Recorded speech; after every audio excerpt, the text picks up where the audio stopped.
एक नई वीडियो के साथ आज मैं फिर हाजिर हूं, आपका होस्ट और दोस्त विक्रांत जोशी आपका स्वागत करता हूं मेरे रिव्यू मास्टर में, जिसमें हम लेके आते हैं वर्ल्ड अफेयर्स और डिफेंस की दिन भर की टॉप खबरें। तो चलिए जान लेते हैं। सबसे पहले हम लोग बात करेंगे अपने इंडिजिनस एयरक्राफ्ट कैरियर 1 की, या जिसको INS विक्रांत भी कहा जाता है।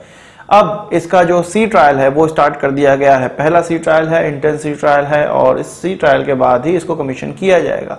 इसके सी ट्रायल में जाते ही भारत उन देशों में शामिल हो गया है जो कि इतने बड़े एयरक्राफ्ट कैरियर बना सकते हैं, इतने बड़े वॉरशिप बना सकते हैं, और उसमें अत्याधुनिक हथियार लगाने की कैपेबिलिटी भी भारत में अब आ चुकी है। अगली खबर में हम लोग बात कर लेते हैं HTT-40 ट्रेनर एयरक्राफ्ट की, जो कि HAL के द्वारा बनाया जा रहा है।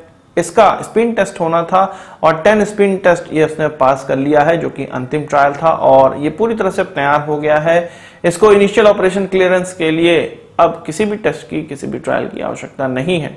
आपको पता है कि इंडियन एयरफोर्स को इस प्रकार के जो बेसिक ट्रेनर की आवश्यकता है वो 70 है। इसके अलावा 30 से अधिक और ज्यादा इसमें फॉलो ऑन कॉन्ट्रैक्ट के तहत HAL को दिया जा सकता है जब ये प्रोडक्शन में चला जाएगा, बनने लगेगा। वहीं अगली खबर में हम लोग बात कर लेते हैं सस्ते तेरे नाम की। उसका कहना है, जब मीडिया से मुखातिब हुआ तो उसका कहना है कि अगर वो पाकिस्तान को अफगानिस्तान में मेक और ब्रेक के तौर पे देख रहे हैं, ऐसे देश की तरह देख रहे हैं, ऐसे एंटिटी की तरह देख रहे हैं जो कि मेक और ब्रेक अफगानिस्तान में बना सकता है, तो अमेरिका के प्रेसिडेंट को इमरान खान को कॉल करना चाहिए था और इन सब चीजों पे बात करनी चाहिए थी। वो अभी तक कॉल उन्होंने किया नहीं है। तो सस्ते तेरे नाम की औकात इतना ज्यादा बढ़ गई है, जो पाकिस्तान अमेरिका के टुकड़ों में पलने वाला था वो कहता है कि जो बाइडेन को इमरान खान के साथ कॉल करना चाहिए था, बात करनी चाहिए थी। बात सीधी ये है कि वो दिखाना चाहते हैं कि अभी पाकिस्तान और अमेरिका के बीच में रिश्ते सुधरे नहीं हैं। वो ये नहीं जानते हैं कि सभी को ये पता चल गया है कि तालिबान पे जो एयर स्ट्राइक की जा रही है अमेरिका के द्वारा, वो पाकिस्तान से होते हुए ही, उनके एयर स्पेस का इस्तेमाल करते हुए ही की जा रही है। वो किसको बेवकूफ बना रहे हैं। वहीं अफगानिस्तान से रिलेटेड खबर की अगर हम लोग बात करें, तालिबान का ये कहना है कि वो किसी भी विदेशी एंटिटी या किसी भी जो विदेशी इन्वेस्टमेंट है उसको खराब नहीं करना चाहता है, वो किसी भी देश को परेशान नहीं करना चाहता है, इंक्लूडिंग भारत। भारत को भी वो भारत के जितने इन्वेस्टमेंट है, भारत के जितने प्रोग्राम है, प्रोजेक्ट्स हैं, उनको डिस्टर्ब नहीं करना चाहता है, बशर्ते भारत अफगानिस्तान को जो मदद करता है वो ना करे। तो ऐसा हो नहीं सकता है कि भारत अफगानिस्तानी गवर्नमेंट की मदद ना करे। और तालिबान द्वारा जो ये सब चीजें की जा रही हैं, अफगानिस्तान का ऑलरेडी कह दिया गया है, कहना है कि ये 6 महीने चलेगी। 6 महीने के बाद अफगानिस्तान की फोर्सेस पूरा टेक ओवर कर लेंगी।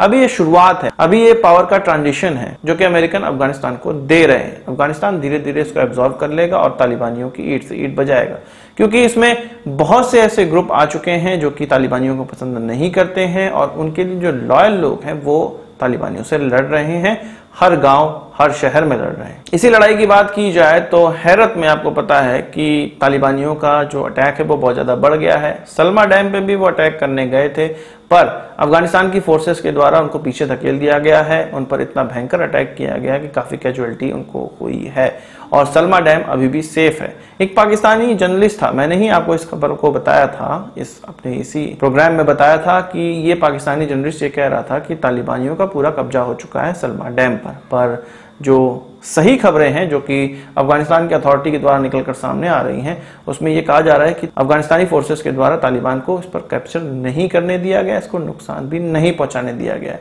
आपको पता है कि Salma dam Bharat Afghanistan friendship dam के नाम से भी जाना जाता है, जिसके द्वारा इरिगेशन के लिए वाटर मिलता है। इसके अलावा हाइड्रो इलेक्ट्रिसिटी भी बनाई जाती है जो कि अफगानिस्तान के कई घरों में जाती है। वही बात करें ईस्ट तुर्किस्तान इस्लामिक मूवमेंट की, जो कि अब तुर्किस्तान इस्लामिक मूवमेंट हो चुका है। इसके द्वारा कुछ पिक्चर्स रिलीज की गई हैं सोशल मीडिया पे जो कि नॉर्दर्न अफगानिस्तान की हैं, और इसमें दिखाया जा रहा है कि उनके फ्रीडम फाइटर्स किस प्रकार से ट्रेनिंग ले रहे हैं। ये फोटोज जैसे ही सोशल मीडिया पे सामने आई हैं, चीनी security agency, intelligence agency MSS की नींदें उड़ चुकी हैं। वो फिर से परेशान है कि यार ये जो तुर्किस्तान मूवमेंट है, इस्लामिक मूवमेंट है, वो फिर से एक्टिव ना हो जाए, और इसी के तहत वो तालिबान से बात भी कर रहे थे, उनको चीन बुलाया भी था। और अब ये जो फोटो निकल कर सामने आई है ये बताती हैं कि चीन का जो डर है वो लाजमी है। वही बात कर लेते हैं, कल 5 अगस्त की 370 एब्रोगेशन हुआ था, आपको पता है, और इसके खिलाफ पाकिस्तान कुछ कर तो नहीं पाया, पर कल अब वो कह रहे हैं कि सुबह सुबह वो 1 मिनट का मौन लेंगे और हम 1 मिनट का हल्ला मचाएंगे। हल्ला कहाँ मचाएंगे? ट्विटर पे मचाएंगे। आप मुझे टेलीग्राम पे ज्वाइन कर लीजिए। कल हम लोग एक हैशटैग डिसाइड करेंगे और वो मैं आपको बता दूंगा, उस पर टेलीग्राम चैनल पे ही अपने हैशटैग बता दूंगा, लिंक आपको डिस्क्रिप्शन में मिल जाएगा। आप वहां पे ज्वाइन कर लीजिए और हैशटैग बताऊंगा, उससे हम लोग ट्वीट करेंगे और प्रयास करेंगे कि उसको ट्रेंड करवाया जाए। तो कल डिसाइड करते हैं इसके बारे में। इसके अलावा बात कर लेते हैं लेबनान के द्वारा जो इजराइल पर रॉकेट दागे गए। कहा जा रहा है कि 3 रॉकेट दागे गए थे, 2 रॉकेट इजराइल तक पहुंचे, सीमा के अंदर पहुंचे, 1 रॉकेट शॉर्ट पड़ गया। इसके बाद इजराइल ने लेबनान में जो बमबारी की है, जो आर्टिलरी फायर किया है, वो देखते ही बन रहा है। उनके 2 रॉकेट के एवज में इजराइल ने लेबनान में धुआं कर दिया है। असल में ये लेबनान के द्वारा फायर नहीं किया गया। लेबनान में हिजबुल्लाह गुरिल्लास रहते हैं जो कि ईरानियन बैक्ड आतंकी ग्रुप है। इनके द्वारा ये हमला किया गया था क्योंकि ये फिलिस्तीनी सपोर्टर होते हैं। इनके द्वारा ये हमला किया गया, तो इसके रिटेलिएशन में इजराइल ने कई आर्टिलरी अटैक उन पर किए हैं। तो इसको कहते हैं ईंट का जवाब पत्थर से देना, जो कि इजराइल हमेशा करता है। इसके अलावा बात की जाए पाकिस्तान के रिटायर्ड लेफ्टिनेंट जनरल असीम सलीम बाजवा की, जो कि सीपीईसी के हेड थे, और इनको हेड जाहिर सी बात है पाकिस्तानी आर्मी के कहने पे बनाया गया था। पर अब चाइना इनसे खुश नहीं है और उसने इनको जो सीपीईसी के प्रमुख हैं उस पद से हटा दिया है। और अब सीपीईसी अफेयर्स के नए प्रमुख जो बन गए हैं वो खालिद मंसूर बन गए हैं, जिनको कहा जा रहा है कि कॉर्पोरेट एक्सपीरियंस है 40 साल का, और अब चीन के बिहाफ पे वो काम करने वाले हैं। यानी कि पाकिस्तानी आर्मी की अब वहां पर कुछ नहीं चलने वाली है, सीधे सीधे चीन यहाँ पर प्रोजेक्ट को मॉनिटर करेगा।